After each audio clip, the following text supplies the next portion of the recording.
பிரதமர் மோடியின் தொலைநோக்கு பார்வை இந்தியாவில் பதற்றத்தை ஏற்படுத்தி ஒருவருக்கொருவர் சண்டையிட்டுக் கொள்ளும் வகையில் அமைந்திருப்பதாக மக்களவை எதிர்க்கட்சித் தலைவர் ராகுல் காந்தி குற்றம் சாட்டியுள்ளார். ஜெர்மனி தலைநகர் பெர்லினில் உள்ள பள்ளி ஒன்றில் உரையாற்றிய அவர், இந்தியா கூட்டணியில் உள்ள அனைத்து கட்சிகளும் RSSின் அடிப்படை சித்தாந்தத்துடன் உடன்படவில்லை என்று கூறினார். நாடாளுமன்றத்தில் அனைத்து கட்சிகளும் ஒன்றுபட்டு பாஜகவின் மக்கள் விரோத சட்டங்களை எதிர்த்து குரல் கொடுப்பதாகவும் தெரிவித்தார். இது தேர்தல்களில் போட்டியிடுவதை விட ஆழமான போர் என்றும் இந்தியாவின் மாற்று கண்ணோட்டத்திற்காக அனைவரும் இணைந்து போராடிக் கொண்டிருப்பதாகவும் தெரிவித்த ராகுல் காந்தி, அரசியல் அமைப்பை ஒழித்து மாநிலங்கள் மற்றும் மதங்களுக்கு இடையிலான சமத்துவத்தை பாஜக முன்மொழிகிறது என்றும் குற்றம் சாட்டினார்.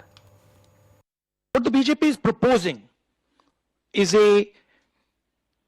essentially the elimination of the constitution, elimination of the idea of equality between states, elimination of the idea of equality between languages and religions, elimination of the idea of the central core of the constitution, which is that every individual should have the same value.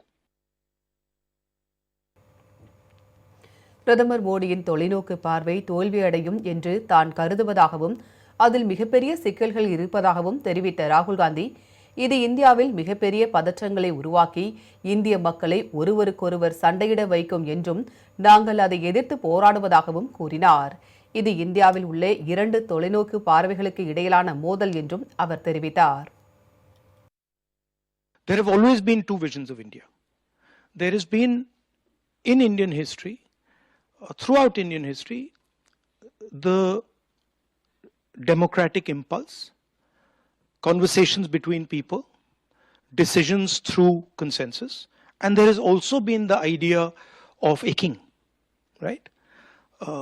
And essentially, that's the fight taking place. Congress ஆட்சி காலத்தில் மொத்த உள்நாட்டு உற்பத்தி 17 விழுக்காடு இருந்ததையும் தற்போது 12 விழுக்காடாக குறைந்து இருப்பதையும் ராகுல் காந்தி அப்போது சுட்டிக்காட்டினார்.